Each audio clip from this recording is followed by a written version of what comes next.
శ్రీ గురుభ్యో నమః. గురుగారు నమస్కారం. నా పేరు రాధాకృష్ణ అండి, హైదరాబాద్. మనం పూజ కార్యక్రమంలో నైవేద్యం చేస్తూ మంత్రసహితంగా చేస్తాం. నైవేద్యానికి నివేదన అనే పదానికి కూడా సరైన ప్రాధాన్యత ఎలా చెప్పాలనే విషయాన్ని దయచేసి వివరించవలసిందిగా ప్రార్థన. చాలా సంతోషం, మంచి ప్రశ్న. నివేదనము అన్న మాట పర్యాయ పదమే నైవేద్యము. సాధారణంగా మనం నైవేద్యము అనేటటువంటిది చెయ్యకుండా ఉండం. ఎందుకంటే పంచ ఉపచారములు తప్పకుండా ఇంట్లో జరగాలి. గంధ పుష్ప ధూప దీప నైవేద్యములు ఈ 5 జరగకపోతే అది కృతజ్ఞతతో కూడిన గృహంగా గుర్తిస్తారు. ఈ 5 జరగాలి. ఇంట్లో గంధం ఈశ్వరుడికి అలంకరించాలి, పుష్ప ఓ పువ్వు వెయ్యాలి, పువ్వు లేకపోతే అక్షతన్న వెయ్యాలి, ధూప ఈశ్వరుడికి ధూపం వెయ్యాలి, దీపం పెట్టాలి, నైవేద్యం పెట్టాలి. ఇవి ఎందుకు చేస్తున్నావు? ఆయనే మనని నిలబెడుతున్నాడన్న సాత్వికమైన బుద్ధితో పూజ చేశారు. ఆయనే మనని కాపాడుతున్నాడు, మన ఇంద్రియాలకి శక్తినిస్తున్నాడని సత్వగుణంతో చేస్తున్నారు. కాబట్టి సాత్విక పదార్థాలని నైవేద్యం చేస్తారు. మధుర పదార్థాలు, పళ్ళు ఇటువంటివి నైవేద్యం పెడతారు. నైవేద్యము అన్న మాట, నివేదన అన్న మాట కేవలం పూజలో ఒక భాగముగా మాత్రమే కాదు. అది ఎక్కడికి వెళ్ళాలంటే జీవితమే నివేదనగా మారిపోవాలి. ఎలా నివేదన అంటే, మీకు నేను ఒక మాట చెప్తాను, బాగా జ్ఞాపకం పెట్టుకోండి. ఒక విగ్రహం దగ్గర కూర్చున్నామన్న భావన కాదు, భగవంతుడు విగ్రహంగా ఉన్నాడని గుర్తించాలి. వాడు పిల్లవాడు కాదు, నా మనవడు పిల్లవాడిగా ఉన్నాడు, ఈ పిల్లవాడు నా మనవడు. అప్పుడు కదూ ప్రేమ. విగ్రహం కాదు, పరమేశ్వరుడు అలా ఉన్నాడు, ఆ రూపంలో అక్కడ కూర్చున్నాడు. ఇప్పుడు నివేదన అంటే నా కష్టం, నా సుఖం, నా భావాలు అన్నీ కూడా ఆయనతో చెప్పుకోవాలి. అందుకే నివేదన 2 కింద వెళ్ళిపోతుంది జీవితంలో. ఒకటి, నాకు తోడ్పడమని అడుగుతూ ఉంటాడు. ఈశ్వరా, నేను సాత్వికంగా ప్రవర్తించాలనుకుంటున్నాను, భక్తితో ఉండాలని ఉంది, ఎప్పుడూ ఎవరి జోలికి వెళ్ళకూడదు, గురువుగారు చెప్పిన మంచి మాటలు, గురువుగారు మంచి మాటలే చెప్తారు, గురువుగారు చెప్పిన మాటలు జీవితంలో అనుష్ఠాన పర్యంతంలోకి తెచ్చుకోవాలని కోరికుంది. కానీ మనసు అటు ఇటు లాగేస్తోంది, స్వార్థం వైపుకి లాగేస్తోంది. కాబట్టి మీరు నా మనసు నిలకడగా నిలబడేటట్టు, నేను ధార్మికంగా బ్రతికేటట్టు నన్ను అనుగ్రహించండి. ఇప్పుడు తినమని యాపిల్ పండు ఒకటే పెట్టాడా? తన కష్ట సుఖాలు ఈశ్వరుడితో చెప్పుకున్నాడా? చెప్పుకున్నాడు. అది నివేదన. అలా చెప్పుకోవడం వచ్చిందనుకోండి, అనుబంధం ఒకటే ఏర్పడుతుంది మీకు. మాకు కాకినాడ పట్టణంలోనే చలపతిరావు గారని ఒక ఆయన ఉన్నాడు, కాకినాడ సత్సంగంలో. ఆయన ఎప్పుడైనా పండగ వచ్చిందనుకోండి, బట్టలు కొనడానికి ఎడతాడు. బట్టలు కొనడానికి ఎడితే ఆయన భార్య, ఆయన కూతుళ్ళు, ఆయన అల్లుళ్ళు, ఆయన మనవలుతో పాటు ఒక పంచ ఒక చీర కొంటాడు. ఓసారి నాతో చెప్పాడు ఆయన, ఇవి ఎవరికి అన్నాను నేను.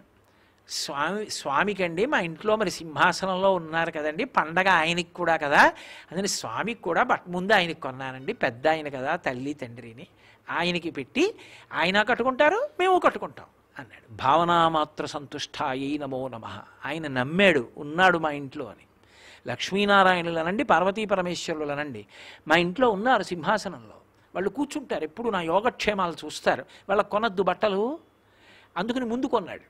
వాళ్ళిద్దరికీ బట్టలు కొని అందరికీ వాళ్ళ కుటుంబ సభ్యులకు కొన్న బట్టలు చూపిస్తూ ఇవి చూపిస్తూ ఉంటాడు. పండగ వస్తే స్నానం చేసి ముందు వాళ్ళిద్దరి దగ్గర పెడతాడు, మీరిద్దరూ కట్టుకోండి అంటాడు. వాళ్ళిద్దరూ కట్టుకుంటే ఎలా ఉందో మనసుతో భావన చేసి చూసి పొంగిపోతాడు. అమ్మా భలే ఉందమ్మా ఈ ఆకుపచ్చ పట్టుచీర, నీకు స్వామి తెల్ల పంచె చాలా బాగుంది మీకు, ఆ పాదాలకి నమస్కారం చేస్తాడు. ఇప్పుడు అక్కడ పెట్టిన బట్టలు ఈశ్వరుడుగా కట్టుకొమ్మనో బ్రాహ్మణుడికి ఇచ్చేస్తాడు.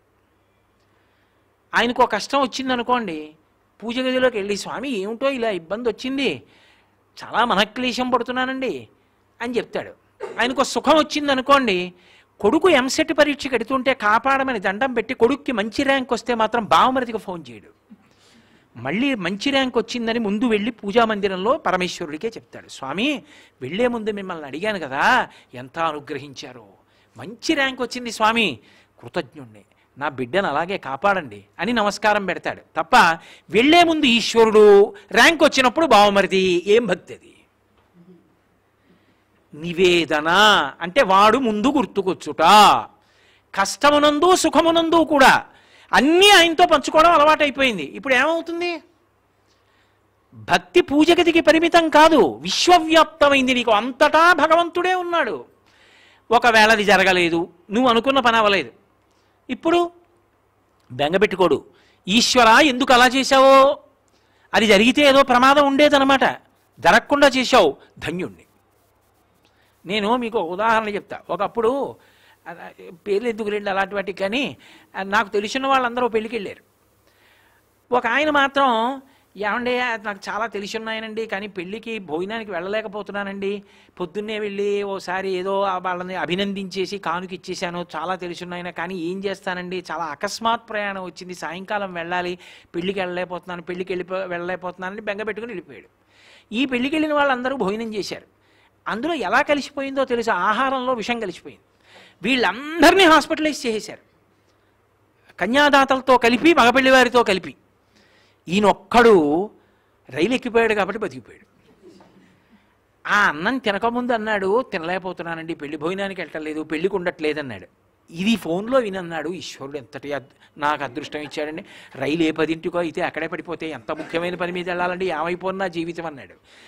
అది జరగనప్పుడు నీకు తెలియలేదు ఎందుకు జరగలేదో, కానీ ఆ జరగకుండా ఉన్నది ఎందుకు జరగలేదో తెలిసినప్పుడు మాత్రం నమస్కారం చేస్తావు.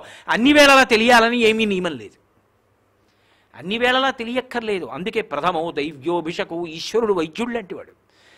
మనం జబ్బు ఒకటే చెప్తాం, డాక్టర్ గారు ఇంతమంది ఇస్తాడు, 3 పూట్ల వేసుకోండి అంటాడు. నా లోపల ఏ సూక్ష్మాంగ జీవులు ఉన్నవి, ఏమి చేయుచున్నవి, ఎందువలన జబ్బు వచ్చినది, ఇందులో ఏమున్నది, అవి లోపలికెళ్ళి ఎట్లు పోరాడనో ఎట్లు చంపునో చెప్తే వేసుకుంటాను అంటే అవతల అంటాడు. ఆయన చెప్పాడు, నువ్వు వేసుకోవాలి, ఎందుకంటే ఆయన ఈశ్వరుడు. వైద్యో నారాయణో హరిహి, భగవంతుడు కూడా అంతే. ఆయన్ని నమ్ము, నువ్వు ఉపద్రవాల్లో పడిపోకుండా ఆయన చూసుకుంటాడు. ఒకవేళ నీకేదో కష్టం వచ్చింది, వెనక ఏదో ఉంది, ఈశ్వరుని యొక్క ఆలోచన. ఏదో కారణం లేకుండా ఆయన ఏదీ చేయడు. కాబట్టి అందులో కూడా నీ పట్ల ఏదో అనుగ్రహం ఉందని ఎప్పుడో బయటకు వస్తుంది. అప్పుడు నువ్వు సంతోషిస్తావు. తొందరపడి ఈశ్వరుని నింద చేయకు. అని నివేదన, పట్టుకెళ్ళి అరటిపండు యాపిల్ పండు పెట్టడంతో సరిపోదు. ఎప్పుడూ వాడు నా పక్కనున్నాడు అనుకుని వాడితో చెప్తూ ఉండడం. అందుకే సఖ్యభక్తి అని నవవిధ భక్తుల్లో ఒక భక్తి. సఖ్యభక్తి అంటే ఏం చేస్తాం? పక్కనే నాతో ఉంటాడు ఎప్పుడూ ఒక ఆయన, గోపాలకృష్ణ గారు ఉన్నారు, ఎప్పుడూ నాతో ఉంటారు. నేను విమానం ఎక్కుతున్నాను, ఆయన ఎక్కుతారు, రండి గోపాలకృష్ణ గారు. గోపాలకృష్ణ గారు మీ ఇక్కడ ఉండవలసిన సీటు వెనక్కి ఇచ్చాడు, కూర్చుని ఆయన ఎవరినో వస్తే అక్కడ కూర్చోమందరు. ఎందుకు ఆయన పక్కన కూర్చుంటే సంతోషం, అదో సంతోషం, పక్కన కూర్చోమన్నాం. గోపాలకృష్ణ గారు ఆకలిస్తోంది, ఏమన్నా 2 బిస్కెట్లు తిందామంటే ఇద్దరం, రండి దిగుదాం, రండి కారు ఎక్కుదాం, రండి సత్సంగంలో కూర్చుందాం. ఎందుకు అంటే ఏం చేస్తున్నా గోపాలకృష్ణ గారు అంటూ ఉండడం, స్నేహితుడి పట్ల ప్రవర్తించినట్లు ప్రవర్తించడం. ఆయనకి నాకు ఉన్న అనుబంధం వేరు, కానీ ఓ స్నేహితుడికి ఉదాహరణ చెప్తున్నా. అలా భగవంతుడితో, స్వామి ఆఫీస్కి వెడదాం బయలుదేరతారా, ఆయన వస్తాడు, కూర్చోండి, ఆయన కూర్చుంటాడు, పిల్లాడు మనవడు కూర్చుంటాడు. అయ్యా మీ అనుగ్రహం, పని మొదలు పెడుతున్నాను, భోజనానికి వెడదాం బయలుదేరతారా, మహానైవేద్యం, స్వామి మీ అనుగ్రహం, లేకపోతే ఇది ఎక్కడి నుంచి వస్తుంది నాకు తినడానికి. ఆయనకి ఏదైనా ఆయనకి చెప్తున్నావు మనసులో, అది పైకి అంతే, కానీ ఏదో అస్తమానం పైకి మాట్లాడుతుంటే బాగుండదు. అది లోపల ప్రతిదానికి ఈశ్వరుడితో సమన్వయం అవుతావు. ఆఖరణ ఊపిరి అందట్లా అయిపోయిందో, 80 ఏళ్ళు 90 ఏళ్ళు అయిపోయి ఊపిరి అందట్లా, ఎవరికి చెప్తావు? అలవాటు అయిపోయింది. స్వామి ఏమిటో చాలా బాధగా ఉంది, ఊపిరి అందట్లా, చెమట్లు పట్టేస్తున్నాయి, బెంగ పెట్టుకోకురా, నేనున్నాను కనపడతాడు, ఆయన అనుగ్రహిస్తాడు, తేలికగా వెళ్ళిపోతాడు. అస్తమానం ఆయన్నే పట్టుకోవడం అలవాటైన వాడికి చిట్ట చివరి ఎవరిని పట్టుకుంటాడు, ఆయన్నే పట్టుకుంటాడు. పట్టుకుంటే ఏమవుతుంది, ఆయనలోనే కలిసిపోతాడు. కాబట్టి నివేదన కేవలం ఒక పదార్థం పెట్టడం కాదు, నివేదన జీవితంలో అన్ని విషయముల యందు విస్తరించాలి. చిట్ట చివరికి జీవితమే నివేదన. వాడి జీవితం అంతా ఈశ్వరుడితో సమన్వయం. ఇది ఎందుకు చేయవా? ఆయన ఉన్నాడండి, ఆయన చూస్తాడు, ఎందుకండి నాకు ఆ తప్పు, నేను చేయను. ఇది ఎందుకు చేస్తావా అలాగా? ఛాదస్తం కాదండి, ఆయన చేయమన్నాడు, ఆయన చేయమన్నది నేను చేస్తాను. ఇప్పుడు నీకు ఈశ్వర ప్రోక్తము విహితము, ఈశ్వరుడు చెప్పనిది నిషిద్ధము, అదే ధర్మము. కాబట్టి ఇప్పుడు నివేదన కేవలము పదార్థం పెట్టడం కాదు, నివేదన జీవితమునందు విస్తరించవలసినటువంటి విషయం. మీకు అర్థమైంది అనుకుంటున్నాను. చాలా సంతోషం.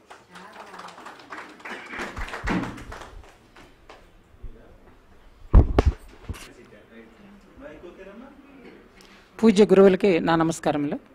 నా పేరు ఈశ్వర్ రెడ్డి. నా సందేహం, ఆత్మకథకి ఇతరుల చేత రచింపబడిన జీవిత చరిత్రకి భేదం ఏమిటి, వాటి వల్ల ప్రధాన ప్రయోజనం ఏంటి?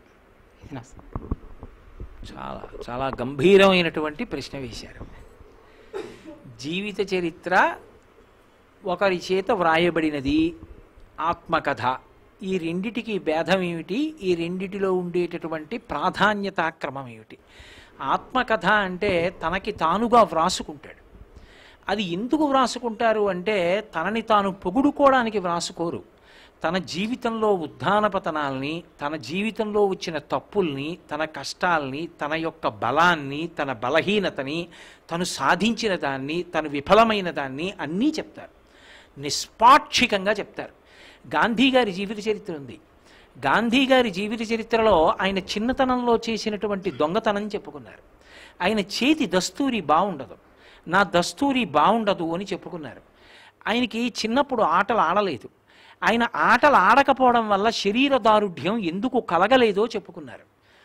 ఆయన ఒకప్పుడు పెద్ద ఉద్యమం చేస్తే 1920లో సహాయ నిరాకరణోద్యమం జరుగుతుండగా భారతదేశానికి స్వాతంత్రం రావలసింది.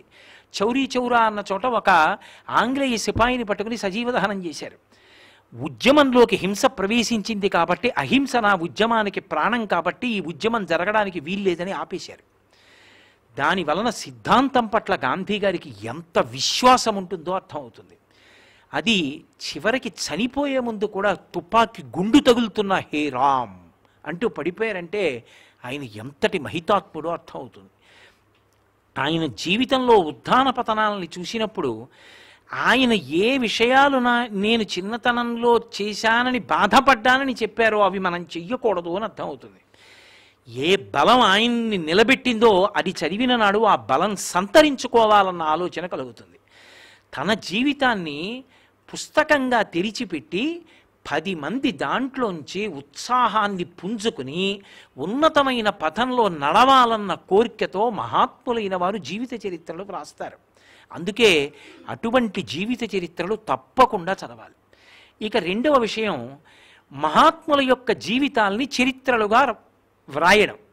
ఇది వారు ఉన్నప్పుడు వ్రాసేటటువంటి విధానం ఒకటి, వారు శరీరం విడిచిపెట్టిన తరువాత వ్రాసేటటువంటి విధానం ఒకటి.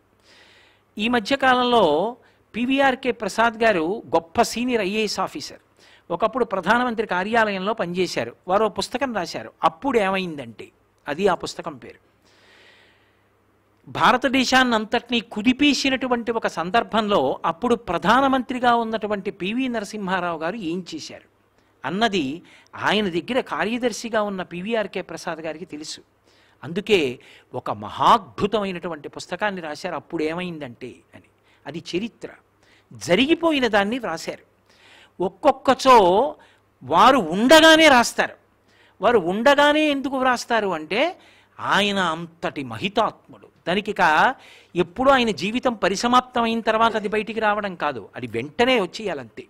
ఒక్కొక్కసారి ఏదో ఒక వయస్సులో చేయవలసిన ఉపనయనాన్ని చాలా ముందే చేసేస్తారు. ఎందుకు చేసేస్తారంటే ఆ పుట్టిన పిల్లవాడు ఏకసంతాగ్రాహి అనుకోండి, అన్నేళ్ళు వచ్చే వరకు ఆపకూడదు. వాడు శాస్త్రం చదువుకోవడానికి, అధికారం ఇవ్వడానికి తొందరగా ఉపనయనం చేసేస్తారు. అలా అటువంటి మహానుభావుడైతే ఆయన జీవించి ఉండగానే ఆయన జీవితంలో ఆయన జీవితానికి సంబంధించిన విశేషాలు ఆయన చెప్పినవి రెండూ కూడా కలిపి పుస్తకంగా ఇస్తారు. ఇది ఏ మహాత్ముడి గురించి చెప్పారో ఆయనతో పాటుగా అలా చెప్పిన వారికి కూడా మనందరం రుణపడి ఉంటాం. ఏ కారణం చేత అంటారేమో, ఆ మహాత్ముడు ఎవరుంటాడో ఆయనకు అసలు అది గ్రంథస్థం అవ్వాలన్న కోరిక ఉంటుందా ఉండదా అంటే చెప్పడం కష్టం. నేను మీతో ఒక ఉదాహరణ చెప్పాలంటే, కామకోటి మఠానికి ఎందరో జగద్గురువులు ఉన్నారు, సామాన్యులు కారు. ఒక్కొక్క జగద్గురువు ఎటువంటి స్థానానికి వెళ్ళిపోయారంటే, చంద్రశేఖరేంద్ర సరస్వతి అన్న పేరుతో ఇంకొక ఆయన కూడా ఉండేవారు.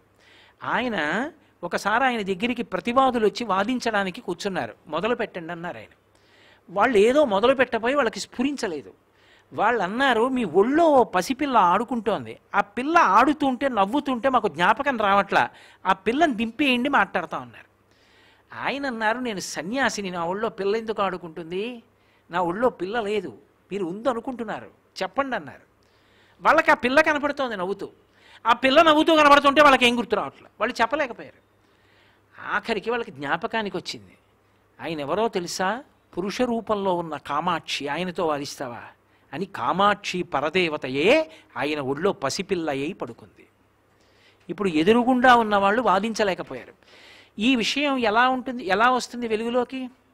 శృంగేరి పీఠాధిపత్యం వహించిన ఉగ్రనరసింహ భారతీ స్వామివారు ఒకప్పుడు మధుర క్షేత్రం, మన దక్షిణ దేశంలో ఉన్న మధురై వెడితే గుళ్ళోకి రావద్దన్నారు.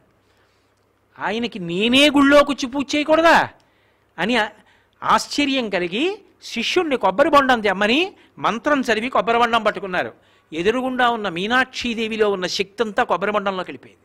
ఆయన ఆ కొబ్బరి బొండం పట్టుకుని విడిదిలోకి వెళ్ళిపోయి సింహాసనం మీద పెట్టి పూజ చేశారు. అమ్మవారి విగ్రహం వెలపోయింది. ఏదో తెల్లగా పాలిపోయినట్టు అయిపోయింది, అంత తేజస్సు పోయింది.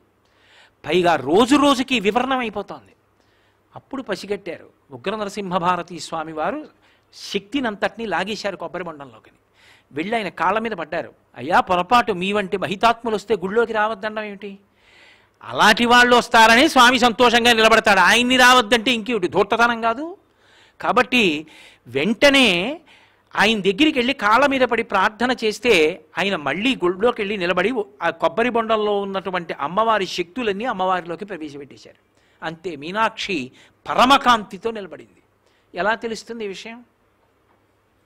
ఎవరో ఆయన కాలంలో ఉన్నవాళ్ళు రాయాలా వద్దా? వారు రాస్తే కదా మనకు అందింది. ఇప్పుడు ఉగ్ర నరసింహ భారతికి ఒకరికే కాదు నమస్కారం, ఆ రాసిన వాడికి కూడా నమస్కారం. లేకపోతే ఎలా అందుతుంది నాకు చెప్పండి? కంచికామకోటి పీఠ చరిత్ర శ్లోకాల రూపంలో ఇచ్చారు సదాశివ బ్రహ్మేంద్రులు. అలా ఇచ్చారు కాబట్టి అందింది జగద్గురువుల చరిత్ర. అలాగే రమణ మహర్షి ఎప్పుడూ మాట్లాడేవారు కాదు, ఎప్పుడైనా నోరు తెరిచి మాట్లాడేవారు. ఆయన ఏదైనా మాట్లాడారంటే పరమాద్భుతమైనటువంటి విషయం అది. అది ఇక మామూలుగా ఉండదు. ఆయన ఒక మాట మాట్లాడతారు అంతే, నోరు తెరిచి. ఎప్పుడు మాట్లాడతారు ఎవరికి తెలియదు, 10 రోజులకు ఒకసారి మాట్లాడచ్చు. ఆయన ఒకసారి అన్నారు, అరణ్యంలో అనేక జంతువులు ఉంటాయి, అవి ఎప్పుడూ అరుస్తూ ఉంటాయి. సింహం ఒక్కసారి అరుస్తుంది, సింహ గర్జన, అది అరిస్తే మిగిలిన జంతువులు అరవడం మానేస్తాయి. గురువు సింహం లాంటివాడు, గురువు నోరు తెరిస్తే మిగిలిన పశువులన్నీ నోళ్లు మూసేస్తాయి. ఎందుకనంటే గురువుది సింహగర్జన, దాని ముందు ఇవి నిలబడవన్నారు. ఆయన ఒక్క మాట అన్నారు, గురువు యొక్క వైభవం ఏమిటో అర్థమైందా లేదా? అది వెంటనే సూరినాగమ్మ గారు రాసుకున్నారు. సూరినాగమ్మ లేఖలు అని దాదాపుగా 2 దశాబ్దాల పైచిలకు భగవాన్ రమణుల పాదాల దగ్గర కూర్చుని ఆయన ఎప్పుడు నోరు విప్పితే అప్పుడు వ్రాసుకుని ఆయన చెప్పిన మాట ఆ కాగితాన్ని వాళ్ళ అన్నయ్యకి పోస్ట్ చేసేవారు. ఆ లేఖలు పుస్తకాలుగా వచ్చాయి. రాబట్టి రమణ మహర్షి ఎప్పుడు ఏం మాట్లాడారు అన్న విషయం లోకానికి అందింది, లేకపోతే అసలు అందదు. ఇప్పుడు రమణ మహర్షికి నమస్కారంతో పాటు సూరి నాగమ్మ గారికి నమస్కారం. లేకపోతే రమణ మహర్షి చెప్పిన విషయం ఎలా అందుతుంది నాకు చెప్పండి? రమణ మహర్షి జీవితంలో జరిగిన సంఘటనలని వర్ణించారు. ఆయన ఎలా నడిచొస్తారో, ఎలా సోఫాలో పడుకుంటారో, ఆఖరికి ఓ రోజున పెద్ద పాము తిరుగుతోంది చెట్టు మీద. ఆయన అలా చూస్తున్నారు. ఇంతలోకే ఎవరో వచ్చారు, బాబోయ్ పాము, బాబోయ్ పాము అన్నారు. ఆయన అన్నారు, వారు రోజూ వస్తారు, ఇక్కడ ఇది పడుకుంటుంది, వారు తిరుగుతూ ఉంటారు, ఇది వారిని చూస్తుంది అన్నారు. నేననేవారు కాదు, ఇది అనేవారు ఆయన. అంటే వారన్నారు, ఇది చూడడం, వారు వెళ్ళడం బాగుంది, మాకు భయం, మేము ఆ స్థాయి కాదు. ఎలా? అలా వారు రోజు తిరుగుతుంటే మాకు భయం కాదు అన్నారు. ఆయన అన్నారు పైకి చూసి, వారు భయపడుతున్నారట మిమ్మల్ని చూసి, ఎందుకు వస్తారు, వేరొక చోట తిరగకూడదు, ఎందుకు వారిని ఇబ్బంది పెడతారు అన్నారు. అంతే, ఆ పాము జర జర జర జర వెళ్ళిపోయింది. అంటే ఒక జ్ఞాని మాటలు ఉపాధి సంబంధం లేకుండా అందేస్తాయి జీవుడికి. ఎలా అందింది? సూరినాగమ్మ గారు ఉండబట్టేనా అందింది? జరిగిన సంఘటనలు అందుతాయి, సంఘటనలతో పాటు వారు చెప్పినటువంటి ఉపదేశాలు అందుతాయి. రెండూ సద్గురువు యొక్క చరిత్రగా అందుతాయి. సాయిబాబా గారు ఉన్నారు. సాయిబాబా గారి జీవితకాలంలో జరిగినటువంటి సంఘటనల్ని హేమాద్రి పంత్ అనబడేటటువంటి ఆయన వ్రాశారు అని అంటారు. నాకు మరాఠీ భాష రాదు, నేను మూలం చదవలేదు. అలాగే ఆయన చెప్పిన మాటల్ని వ్రాశారు. ఇప్పుడు హేమాద్రి పంత్ వ్రాయబట్టేనా మనం చదువుతున్నాం? కాబట్టి ఇప్పుడు సాయిబాబా గారికి ఎంత నమస్కారం పెడుతున్నామో అలాగే అది చదువుకునే ముందు హేమాద్రి పంత్కు కూడా నమస్కారం పెడతాం. రమణ మహర్షి గురించి చదువుకుంటే రమణ మహర్షికి ఎలా నమస్కారం పెడతామో సూర్యనాగమ్మ గారికి అలా నమస్కారం పెడతాం. కామకోటి పీఠ గురువులకి నమస్కారం చేస్తూ అది వ్రాసిన మహాత్ముడు సదాశివ బ్రహ్మేంద్రులకి నమస్కారం పెడతాం. రామకృష్ణ పరమహంసతో తన అనుభవాలు వివేకానందుడు వ్రాశాడు కాబట్టి రామకృష్ణ పరమహంస యొక్క గొప్పతనం అర్థమవుతోంది. రామకృష్ణ పరమహంసకి నమస్కారం పెట్టి అవి చెప్పిన వివేకానందుడికి నమస్కారం పెడతాం. అందుకే గురుచరిత్రలో 2 భాగాలుగా ఉంటుంది అని మనవి చేసేవారు. చెప్పినవి వారి చేష్టితములుగా కనపడేటటువంటి లీలలు. ఇప్పుడు ఒక పాము విషయం చూడండి. రమణులు చెప్తే పాముకి ఎలా అర్థం అవుతుంది అంటే అందులోనూ ఆత్మ ఉంది, ఇక్కడ ఆత్మ ఉంది. ఆత్మ సర్వగతము. సర్వగతమైనటువంటి ఆత్మ యొక్క ప్రకంపనలు ఒకదాని నుంచి ఒకటి అందుకుంటుంది. అదే మౌన వ్యాఖ్య. ఆ మాట అందేసుకుంటుంది. నీ చెప్తే అందదు, ఆయన చెప్తే అందుతుంది. అందుకే ఆయన వచ్చి కూర్చుంటే అరుణాచలంలో ప్లేగ్ వ్యాధి వచ్చి శవాల్ని పట్టుకొచ్చి పీక్కు తింటున్నటువంటి పులులు రమణ మహర్షిని చూసేటప్పటికి 2 కాళ్ళు చాపి నమస్కారం చేసి కూర్చుని ఆయన అలా చూస్తూ కూర్చుని వెళ్ళిపోయేవి. బ్రహ్మ తేజస్సు అంటే అటువంటిది. ఒక కుచేలుడు బ్రహ్మవేత్త, రమణులు బ్రహ్మవేత్త, సాయిబాబా గారు బ్రహ్మవేత్త. అలాంటి మహాపురుషుల గురించి తెలియాలి అంటే వారితో సమకాలీనులుగా ఉండి, అంటే ఆ కాలమునందు ఉండడం వాళ్ళ అదృష్టం. వాళ్ళది వ్రాసి ఉండడం వారు మనకి చేసిన మహోపకారం. అటువంటి మహోపకారం చేసినందుకు వాళ్ళకి మనం ఏమి ఇవ్వలేం. మనం ఎలాగూ కృతజ్ఞత చెప్పలేం. కనీసంలో కనీసం మనం చేయగలిగినది ఏమిటంటే అంత గొప్ప గ్రంథాలు ఇచ్చినందుకు వారికి ఒక నమస్కారం చేయడం. నేను చెప్పిన విషయం మీకు అర్థమైంది అనుకుంటున్నాను. చాలా సంతోషం. నా పేరు దివ్యసుమన. నాకున్న సందేహం, మన పురాణాలు కావ్యాలలో అత్తమామలకు కోడలికి మధ్య ఉన్న సంబంధ బాంధవ్యాలు ఎలా ఉండాలి, వాళ్ళు ఎలా ఉండాలి అన్నది ఏమని వర్ణించారు, అది కాస్త వివరిస్తారని. చాలా సంతోషం అమ్మా, చాలా సంతోషం. లోకంలో ఎవరికైనా సరే జన్మతః ఉండేటటువంటి అనుబంధం తల్లిదండ్రులతో ఉంటుంది. ఎందుకంటే ఈ శరీరాన్ని ఇచ్చినటువంటి వాళ్ళు జననీ జనకులు. కానీ పురుషుడి విషయంలో కన్నా స్త్రీ విషయం దగ్గరికి వచ్చేటప్పటికీ పెళ్ళి అయిన తరువాత, అందుకే పుట్టుకతోనే ఆడపిల్ల అంటారు. ఆడపిల్ల అంటే ఆడ అంటే అక్కడ అని.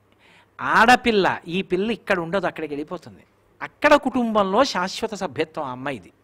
అక్కడ ఇంటి పేరు ఎడుతుంది, అక్కడ గోత్రం పెడుతుంది తప్ప ఇక్కడ ఇంటి పేరు తాత్కాలికం, కొన్నాళ్ళు ఉంటుంది.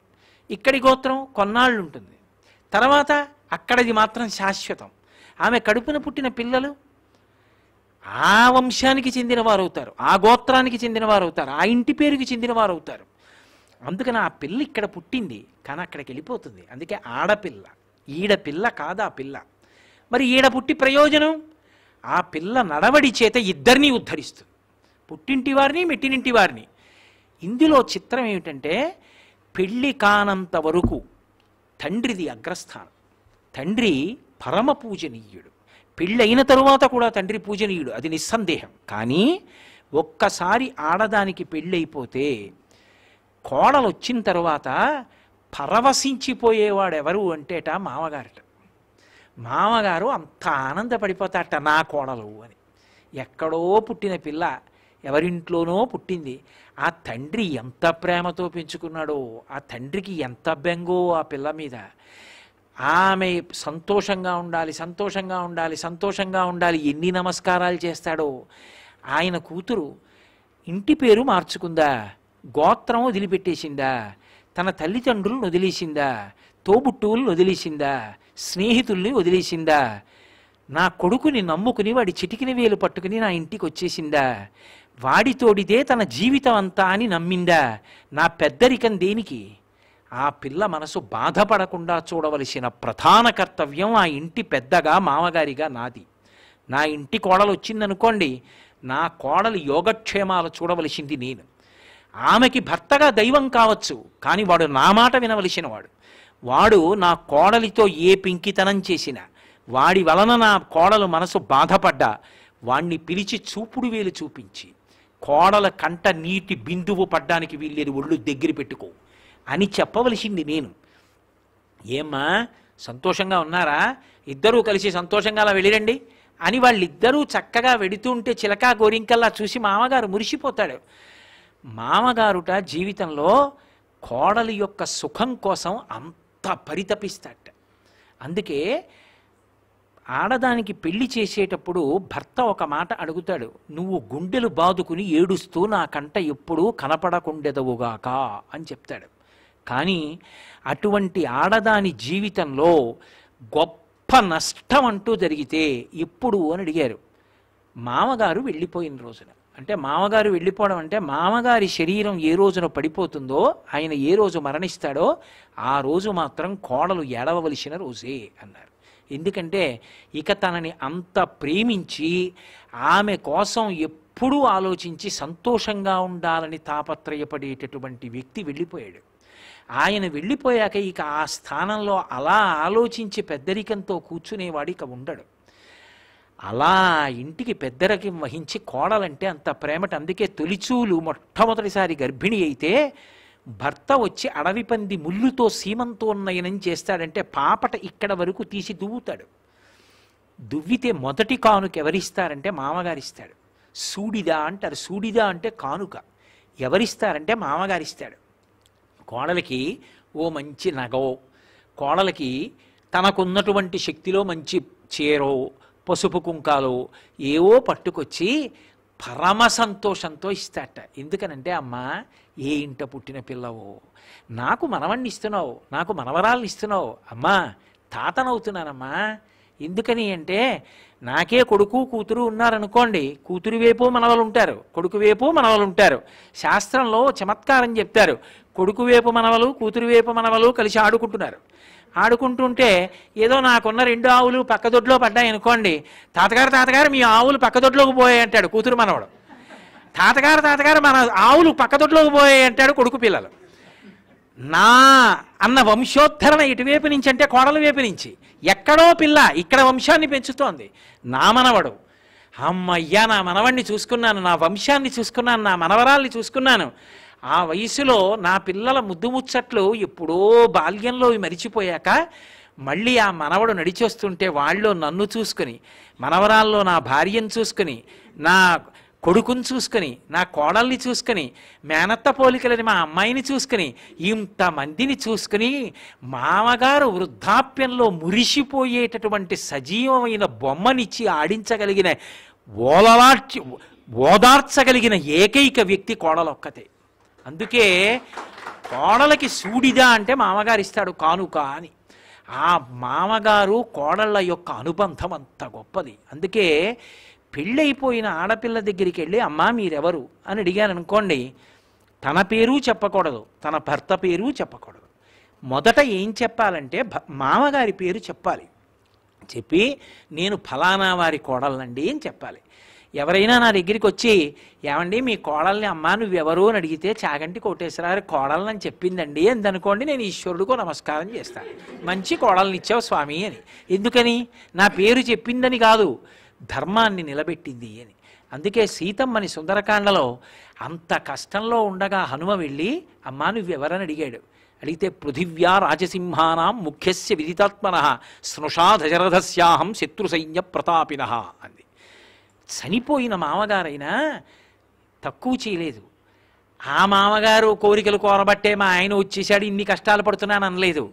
ఎంత గౌరవించి మాట్లాడిందంటే స్నుషా దశరథస్యాహం శత్రు సైన్య ప్రతాపిన, శత్రు సైన్యములను చందరవందర చేసినటువంటి పరమశక్తివంతుడు, అంతటి పరాక్రమవంతుడు మా మామగారు.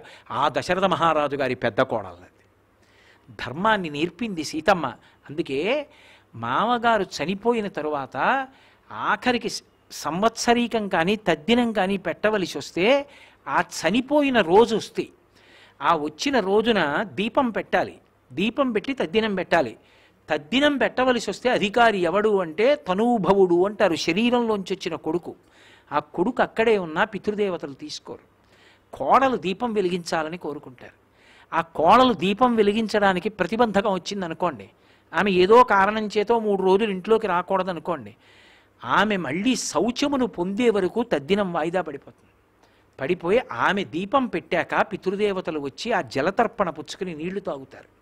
కొడుకు మీద ప్రేమ కన్నా శరీరాలు వదిలిపెట్టేశాక కూడా కోడలి మీద అంత ప్రేమతో ఉంటాట మామగారు. అప్పుడు కూడా తద్దినం పెట్టేటప్పుడు కోడలు దీపం వెలిగించాలని కోరుకుంటాడు. ఆ కోడలంటే అత్తమామలు అలా ఉండాలని, కోడలంటే అత్తమామల్ని సేవించాలని శాస్త్రాలు చెప్తున్నాయి. శ్రావణ మాసం వచ్చింది కదూ, వరలక్ష్మీ వ్రతం చేస్తారు. వరలక్ష్మీ వ్రతంలో లక్ష్మీదేవి చారుమతికి దర్శనమిచ్చేందుకు అనుగ్రహించింది. ఒక్కటే మాట చెప్పారు, శ్వశ్రు శ్వశురయోర్ముదా అని చెప్పింది భవిష్యోత్తర పురాణం. ఆమె అత్తమామల్ని సేవించింది. ఈ సేవించడం అంటే, మామయ్య గారండి ఈ పలహారం చేయండి, మీకు పడదు, ఇది తినండి, కన్న కూతురు కన్నా కూడా ధైర్యంగా చెప్పింది. మీకు ఒక పెద్ద రహస్యం చెప్పన అనుష్ఠానంలో. ఒకసారి మామగారు దీక్షలో ఉంటే, దీక్షితుడయ్యి ఉండగా, అది చాలా పెద్ద పెద్ద దీక్షలయ్యి ఉంటే కడుపున పుట్టిన కూతురు కూడా వండకూడదు, కోడలు వండి పెట్టాలి. కోడలకు అధికారం ఉంటుంది. అంత గొప్పది కోడలంటే. అందుకే శ్వశ్రు శ్వశురయోర్ముదా. చారుమతి ఏం చేసింది అంటే అత్తగారిని మామగారిని సేవించింది. మా ఆయన సంతోషం వాళ్ళతో ముడిపడింది. ఆయన ఒక్కడిని నా దగ్గర పెట్టుకుని సంతోషం కాదు, ఆయన తల్లిదండ్రుల గురించి మంచి పరాకు పలికి, ఏమండి ఇన్నాళ్ళైందో సార్ అత్తయ్య గారి దగ్గరికి మామయ్య గారి దగ్గరికి వెళ్ళొద్దామా అని సంతోషంగా వాళ్ళ దగ్గరికి వెళ్ళి చూసి వచ్చి, ఏమండి మామయ్య గారు అలా ఉన్నారే, నీరసంగా ఉంటున్నారే అని, మామయ్య గారు మీరు నీరసంగా ఉంటున్నారు రోజు తింటుండండి అని, ఆయనకి ఏం లేక కాదు, ఇచ్చేవాళ్ళు లేక కాదు, కొనుక్కోలేక కాదు, ఓ బిస్కెట్ల ప్యాకెట్ ఇచ్చింది అనుకోండి, ఎంత మురిసిపోతాడో చంటి పిల్లాళ్ళ తట్టుకుని, నేను నీరసంగా ఉన్నానంటండి మా కోడలు ఓ బిస్కెట్ల ప్యాకెట్ ఇచ్చింది రోజు తినమని అని పొంగిపోతాడు. కాబట్టి శరీర సంబంధం అంటే దేహంలోంచి పుట్టిన వాళ్ళు కాకపోయినా శరీరాలు పడిపోయాక కూడా మిగిలిపోయే అనుబంధం, లక్ష్మీ కటాక్షానికి కారణమైన అనుబంధం, లోకమునందు కీర్తికి కారణమైన అనుబంధం, అత్తామామ కోడళ్ళ యొక్క అనుబంధం అంత గొప్పది. అందుకే అత్తమామలంటే తల్లిదండ్రుల కన్నా గొప్పవాళ్ళు.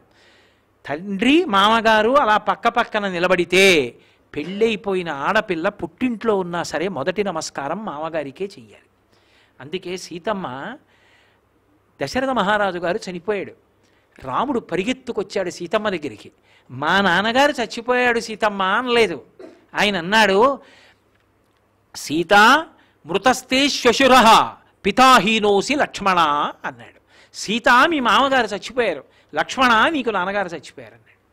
అదేమిటి, మా నాన్నగారు చచ్చిపోయారంటే సరిపోదా? కాదు, సీతా మృతస్తే శ్వశుర, సీత నీకు మామగారు చచ్చిపోయాడు. ఇక అలాంటి వ్యక్తి రాడు, మామగారు వెళ్ళిపోతే ఇక అలా తాపత్రయపడేవాడు లేడు, కాబట్టి నీకు మామగారు చనిపోయాడు. లక్ష్మణ నీకు తండ్రి లేడు, తండ్రి లేకపోతే అన్నగారు తండ్రిలా నిలబడాలి. నేను అలా నిలబడగలనా? నిన్ను అరణ్యాలకి తెచ్చాను, ఏ తప్పు లేకపోయినా నేనే నిన్ను రక్షించాను, నాకు తండ్రి లేడన్న బెంగ లేదు. తమ్ముడవైనా అన్నగారిని తండ్రిలా కాపాడి నా వెంట తిరుగుతున్నావు, కాబట్టి నాకు తండ్రి ఉన్నట్టే. సీత నీకు మాత్రం మామగారు లేడు, లక్ష్మణ నీకు తండ్రి లేడు. అంటే రామాయణంలో దశరథ మహారాజు గారు వెళ్ళిపోతే సీతమ్మతో రాముడంత గంభీరమైన మాట మాట్లాడాడు అంటే ఎంత గొప్పవాళ్ళో అత్తామామలు కోడళ్ళ యొక్క అనుబంధం ఆలోచించండి. కోడల్ని అంత ప్రేమగా చూసుకోవాలి. కోడల్ని కూతుర్ని ఇద్దరినీ తీసుకుని మామగారు చీరలు కొనిపెట్టడానికి వెళ్ళాడు అనుకోండి, ఇద్దరూ కూడబలుక్కుని ఒకే రకం చీరలు కొనుక్కొని మామయ్యగారండి డబ్బు కట్టేయండి అన్నారు అనుకోండి, అది వాళ్ళ హక్కు అనాలి. అంటే కదా మురిపోం, ఇద్దరిది 1000 రూపాయల చీరలే అయినా కూడా 2000 ఇచ్చి ₹1 పైన పెట్టి ఇది మా కోడల చీరకి అని వచ్చేయాలి. కోడలకి 1001 రూపాయి చీర, కూతురికి 1000 రూపాయల చీర. ఎందుచేతంటే తన శరీరం పడిపోయాక కూడా ఉద్ధరించేది కోడలు, తన వంశాన్ని నిలబెట్టింది కోడలు, తనని తాతని చేసింది కోడలు, తన జీవితంలో సమస్త సంతోషాలకి ఆలవాలం ఆ కోడలు. అటువంటి కోడల విషయంలో ₹1 ఎక్కువ పెట్టాలి తప్ప తక్కువ పెట్టకూడదు. కూతురు కన్నా కోడలు గొప్పది. నేను చెప్పట్లేదు ఈ మాట, శాస్త్రాలు చెప్తున్నాయి. నా కూతురు ఒక ఇంటి కోడలు, అప్పుడు దాన్ని మా అలమావగారు చూసుకోవాలి. వేరొకరి కూతురు నా కోడలు, అప్పుడు నేను చూసుకోవాలి అంత ప్రేమగా. తండ్రిగా నా కూతురి విషయంలో ఆ ధర్మం, నా కోడల విషయంలో ఈ ధర్మం తప్ప కోడల్ని పరాయిదానిగా చూడకూడదు.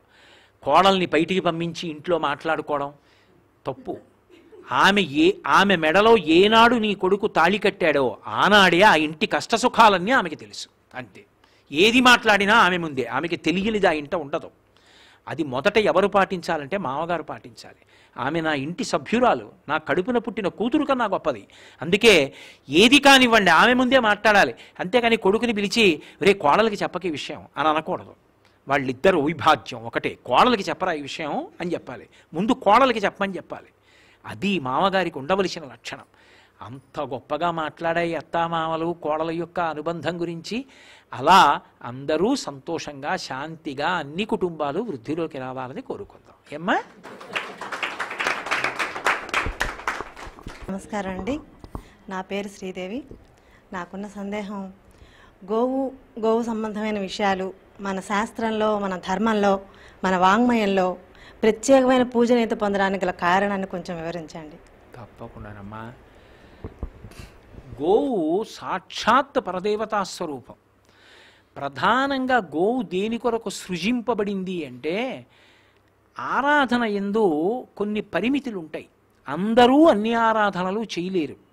ఇప్పుడు ఒక భక్తుడు ఉంటాడు, ఆయన భక్తి చాలా తీవ్రమైన స్థితిలో ఉంటుంది. కాబట్టి ఆయన ఓ అరటిపండు ఇలా చేత్తో పట్టుకున్నాడు అనుకోండి, ఇలా ముక్కలు విరిచి ఇలా పెడుతున్నాడు అనుకోండి, కామాక్షి పరదేవత ఇలా చెయ్యి చాపి ఆయన పెట్టిన అరటిపండు ముక్కలు పుచ్చుకొని నోట్లో వేసుకుంటుంది. ఆయనతో మాట్లాడుతుంది, మహాస్వామితో మాట్లాడింది. అలాగే కామకోటి పీఠ పరంపరలో ఎందరితో మాట్లాడింది. శృంగేరి గురు పరంపరలో ఎందరో గురువులతో శారదమ్మ మాట్లాడుతుంది. కానీ నాకు కోరిక ఉంటుంది, అమ్మవారికి నేను కూడా అరటిపండు తినిపించాలి. నాకు అంత స్థాయిలో ఉపాసన లేకపోవచ్చు, కానీ నా జన్మలో ఎప్పుడైనా అమ్మవారికి అరటిపండు పెట్టగలనా? ఇప్పుడు స్థాయితోటి, ఉపాసనా బలంతో, ఆశ్రమంతో, వర్ణంతో సంబంధం లేకుండా అందరూ ముట్టుకోవడానికి, అందరూ సేవించడానికి, అందరూ పెట్టడానికి యోగ్యమైనటువంటి పరదేవతా రూపంలో భూమి మీద తిరుగుతున్నటువంటి రూపమే గోవు.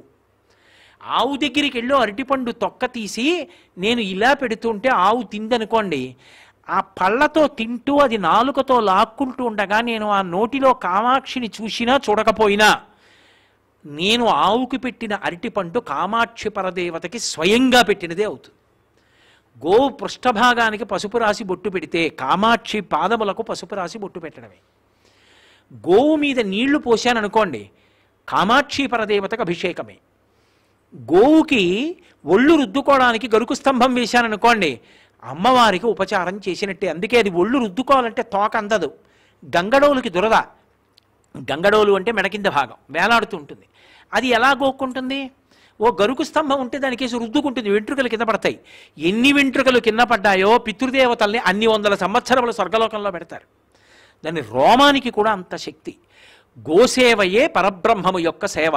రెండు, గోవు లేని నాడు సనాతన ధర్మం లేదు. ఎందుకని అంటే సనాతన ధర్మం దేని మీద ఆధారపడుతుంది అంటే అగ్ని మీద ఆధారపడుతుంది. అగ్నిముఖంగా దేవతలకి హవిస్సిస్తారు.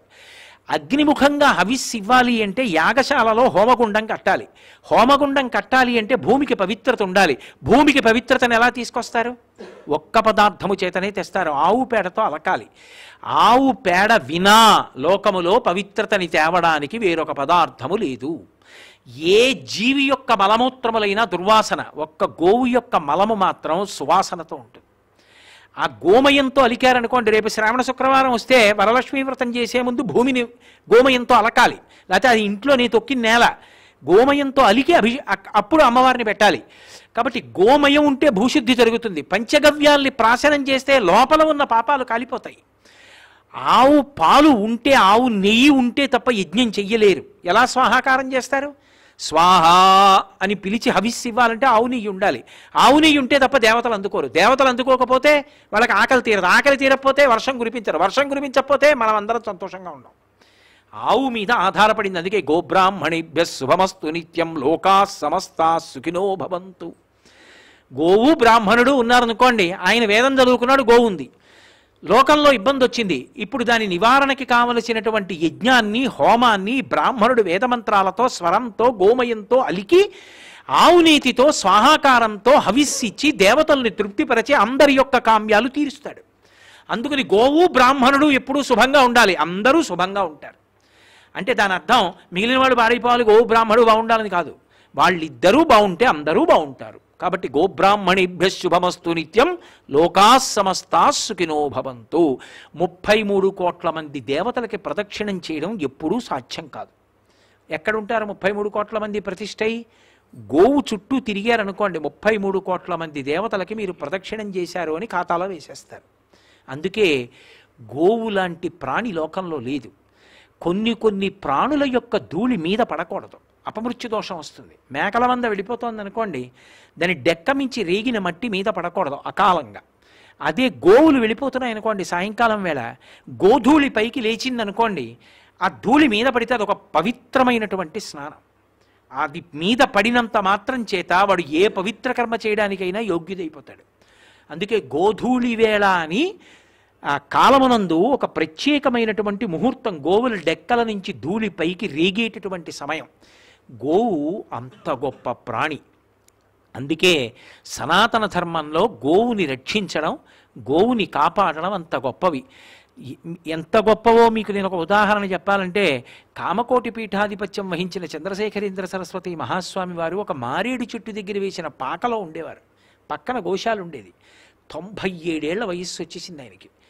ఆవు ఈంతోంది అంటే ఆయన చేత్తో చాటలో బియ్యం పట్టుకుని బెల్లంగడ్డ పట్టుకెళ్ళి ఆవు దగ్గర పెట్టి, గోవు యొక్క పృష్ఠభాగము నుండి దూడ కొంత బయటికి వచ్చి ఉండగా ప్రదక్షిణం చేసేవారు. భూప్రదక్షిణం అది. అంత గొప్పది. గోశాల నిర్మాణం చేయడం, గోవుని కాపాడడం, గోవుకి సేవ చేయడం, గోవుని పూజించడం, గోవుకి ప్రదక్షిణం చేయడం, గోవుకి గ్రాసం పెట్టడం, గోవుకి గరుకు స్తంభం వేయడం, గోవుని నిమరడం, గంగడోలు దువ్వడం, గోవుని రక్షించడం, ఇవన్నీ పరమోత్కృష్టమైనటువంటి పుణ్యకార్యములు. అందుకే పెద్దలు ఒక మాట చెప్తారు, అన్నిటికన్నా కష్టం ఏది అంటే అమ్మ వెళ్ళిపోవడమే. అమ్మని చూడాలి అంటే ఆవుని చూస్తే చాలు. ఆవు వంక చూస్తే అమ్మ వంక చూసినట్టే. నా పుట్టినరోజు నాడు అయ్యో మా అమ్మ లేదే, పాపం నా పుట్టినరోజుకి తొక్కుళ్ళడ్డు చేసి పెట్టేదే, ఆశీర్వచనం చేసేదే అనిపించింది అనుకోండి, ఆవు పాలు తెచ్చుకు తాగాననుకోండి, మా అమ్మ చేత్తో చేసి పెట్టిన ప్రసాదం నేను తినేసినట్టే. ఆవుకి అరటిపండు పెట్టాననుకోండి, ఆ రోజున మా అమ్మ నా చేతి భోజనం చేసినట్టే. గోవుకి ప్రదక్షిణం చేస్తే మా అమ్మకి నేను నమస్కారం చేసేసినట్టే.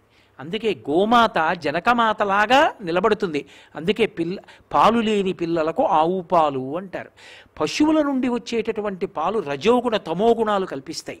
అందుకే సాత్వికమైన జీవనం ఉన్నవారు జంతువుల పాలు పుచ్చుకోరు.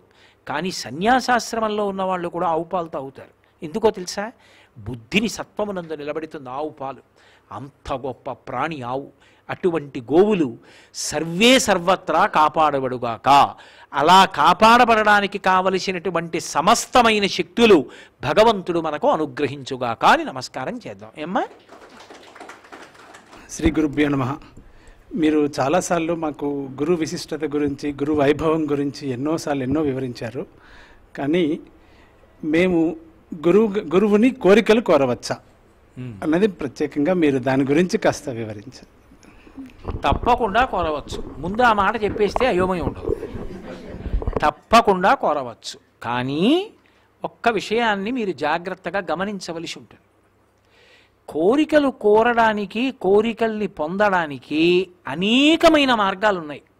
ఎందుచేత అంటే భగవంతుడు కూడా భగవద్గీతలో ఒక మాట చెప్పాడు, ఆర్తో జిజ్ఞాసురర్థార్థి జ్ఞానీచ భరతర్షభ అన్నాడు.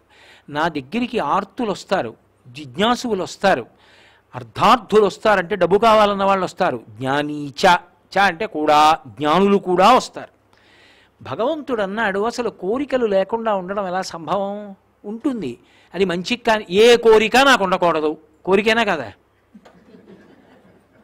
స్వామి నాకు ఏ కోరికలు లేకుండా చెయ్యి, అప్పుడు కూడా ఈశ్వరుణ్ణి ఆశ్రయించాలా వద్దా? కొన్ని కోరికల రూపంలో ఉండి కోరికలుగా పరిగణింపబడవు వేదాంతంలో.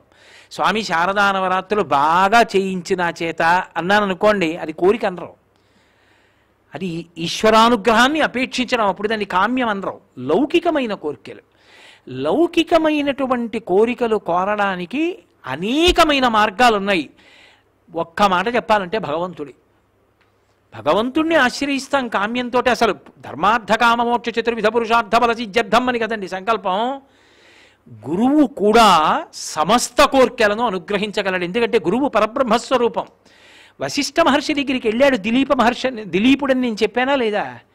వశిష్ఠుడి దగ్గరికి కోరికతో వెళ్ళాడా లేదా? కామకోటి పీఠాధిపతులు చంద్రశేఖరేంద్ర సరస్వతి మహాస్వామి వారి దగ్గరికి నా కూతురు పెళ్లి కుదిరింది, మీరు ఉపకారం చేసి పెట్టండి అని వెళ్ళిన వాళ్ళు ఉన్నారని నేను ఎన్నో ఉపన్యాసాల్లో చెప్పానా లేదా? శృంగేరి పీఠాధిపత్యం వహించినటువంటి ఎందరో జగద్గురువుల దగ్గరికి ఎందరో కోరికలతో వెళ్ళారని ఎన్నో పర్యాయాలు నేను గురు పరంపర గురించి చెప్తూ చెప్పాను. గురువు దగ్గరికి కోరికతో వెళ్లకుండా ఉండడం అనేటటువంటిది ఉండదు. కానీ ఒక విషయాన్ని బాగా జ్ఞాపకం పెట్టుకోవాలి. సాధారణంగా సన్యాసాశ్రమ నియమంలో ఏం చేస్తారంటే, పీఠాధిపత్యంలో ఉన్నవాళ్ళు మీరు వెళ్ళి నమస్కారం పెట్టారనుకోండి, అది కూడా వాళ్ళు పుచ్చుకోరు. నారాయణ నారాయణ నారాయణ అంటారు. అంటే నువ్వు పెట్టిన ఈ నమస్కారం నారాయణుడికి ఇచ్చేస్తున్నాను. ఎందుకని? నీకేమైనా మనసులో కోరికుంటే ఆ నారాయణుడు తీర్చుగాక. నేనెందుకు కట్టుకున్నాను కాషాయం? అన్నీ వదిలేశాను కాబట్టి. అంటే ఇప్పుడు గురువు మరి ఏమి ఇవ్వడానికి సిద్ధపడ్డాడు అంటే, గురువు ఇవ్వగలిగినటువంటిది పరమాద్భుతమైనది ఒకటి ఉంది. ఇక అసలు మళ్ళీ శరీరంతో రావలసిన అవసరం లేని జ్ఞానాన్ని ఇస్తాడు. ఒకప్పుడు రమణ మహర్షి దగ్గరికి వెళ్ళి కొంతమంది అడిగారు, మీరు శరీరంతో ఉన్నారు అంటే, నేను కటువుగా అనలేను అందుకని అలా అంటూ ఉంటాను, మీరు బ్రతికున్నారు, ఎవరికి ఉపయోగం? ఏం మాట్లాడరు, అలా కూర్చుంటారు, ఎందుకు? దానివల్ల ఏమిటి ఉపయోగం మీరు ఉండడం వల్ల అని అడిగారు. ఆయన అన్నారు నవ్వి, గురువు శరీరంతో ఉండడమే ఉపయోగం అన్నారు. గురువుగారు శరీరం వదిలిపెట్టేశాడు అనుకోండి, గురువుగారికి ఏమిటి నష్టం? ఆయన నీ శరీరం అని ఎప్పుడు అనుకోడు, నేను ఆత్మ అనుకుంటాడు. కాబట్టి శరీరాన్ని తృణంగా త్యజించేస్తాడు, సాక్షి మాత్రంగా చూస్తూ వదిలిపెట్టేస్తాడు. నష్టం ఎవరికి? శిష్యులకు నష్టం. నీకు తత్వం చెప్పేవాడేడి? నిన్ను ప్రేమతో పలకరించేవాడేడి? ఎవరి పాదాలు పట్టుకుంటావు? ఎవరికి నమస్కారం చేస్తావు? జీవితం పండడానికి కావలసిన మాటలు చెప్పేవాడేడి? నీకు దిశానిర్దేశం చేసేవాడేడి? నువ్వు భగవంతుణ్ణి చేరుకోవడానికి మార్గం చెప్పేవాడేడి? నువ్వు ఎలా యోగాభ్యాసం చెయ్యాలో ఎవరు చెప్తారు? అందుకే గురువుకి ప్రీతిపాత్రమైన విషయం ఏమిటంటే, జ్ఞానాన్ని కోరుకునేవాడు, వైరాగ్యాన్ని కోరుకునేవాడు, ధర్మాన్ని కోరుకునేవాడు దొరుకుతాడా అని వెతుక్కుంటూ ఉంటాడు. అందుకే గురువు దగ్గర మనం పొందవలసిన ప్రధానమైన విషయం ఏమిటి అంటే జ్ఞానం. ఇప్పుడు ఒక దీపానికి ప్రధాన ప్రయోజనం ఏమిటి? చూడ్డానికి ఉపకారం. ఒక గురువు వల్ల ప్రధానమైన ఉపకారం ఏమిటి? భక్తి జ్ఞాన వైరాగ్యాలు. ఆయన మాటలు శిలని శిల్పం చేస్తాయి. ఒక శిల్పి ఉన్నాడు అనుకోండి, నదిలో 500 ఏళ్ళు నానిపోయిన శిలని కొట్టి చూసి పైకి తీసుకొచ్చి దాన్ని చెక్కి వెంకటేశ్వర మూర్తిని చేస్తాడు.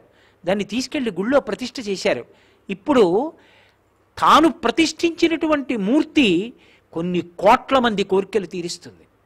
ఒక శిల్పి శిలలోంచి శిల్పాన్ని ఎలా తీసుకొస్తాడో, గురువు తన మాటల చేత మనిషి యొక్క శీలాన్ని చెక్కి భగవంతుణ్ణి ఎందుకు ఆరాధించాలో, ఎందుకు భక్తితో ఉండాలో, ఎందుకు జ్ఞానవైరాగ్యములు పొందాలో, అవి పొందనప్పుడు చివరికి మనుష్య జీవితం ఏమైపోతుందో చెప్తాడు. అలా చెప్పాలన్న ఆర్తితో తహతహలాడిపోతూ ఉంటాడు గురువు. ఆ గురువు మాటలు అమృత భాండాలు. ఆయనలా చెప్పగలిగిన వాడికి దొరకడు. ఎందుచేత అంటే, గురువు అన్నీ తెలిసి కూడా సంటి పిల్లలతో కథ చెప్పినప్పుడు తాతగారు ఎలా దిగిపోతాడో అలా దిగిపోతాడు. తాతగారు మనవణ్ణి ఒళ్ళో పడుకోబెట్టుకుని, ఆ తాతగారంటే ఒక విశ్వవిద్యాలయం, అంత పండితుడు, అంతటి అనుభవశాలి, జీవితంలో అన్ని డక్కాముక్కీలు తిన్నాడు.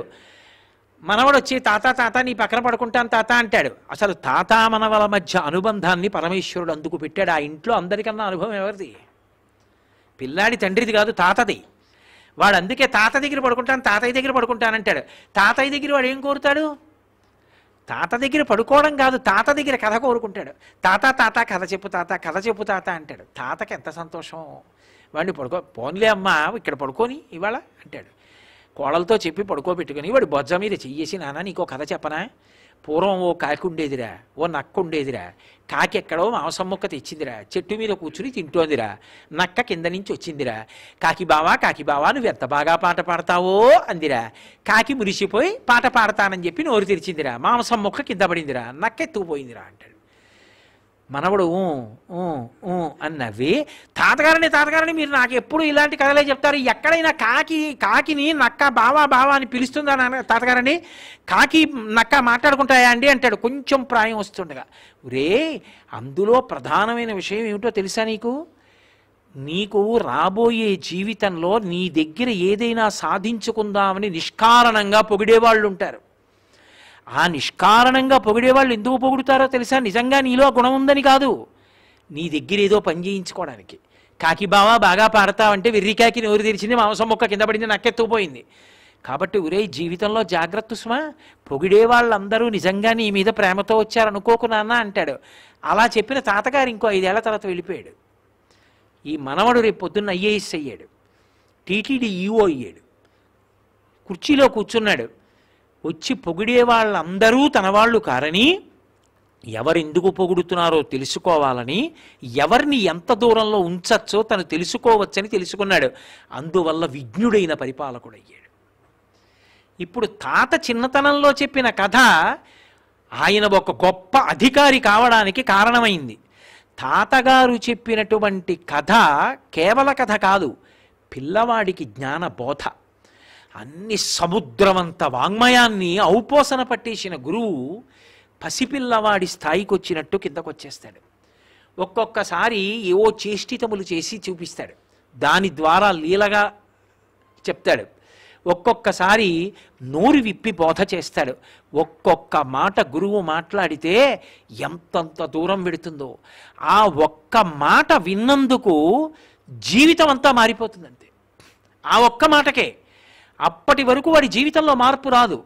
గురువుగారి దగ్గరికి వెళ్ళిన తర్వాత ఏదో గురువుగారి నోటి వెంట ఆ సమయంలో ఒక మాట వింటాడు అంతే, అదే పెనుమార్పుకి కారణమవుతుంది. అర్జునుడు కృష్ణుణ్ణి భగవద్గీత చెప్పమని అడగలేదు, కృష్ణుడి దగ్గర కూర్చున్నాడు. భగవద్గీత అంతా చెప్పాడు. నీకేమర్థమైంది అన్నాడు. నష్టో మోహ స్మృతిర్లబ్ధ, నా మోహం పోయిందన్నాడు. ఏం చేశాడు? అధర్మాన్ని పట్టుకున్న వాళ్ళందరినీ తెగటార్చేశాడు.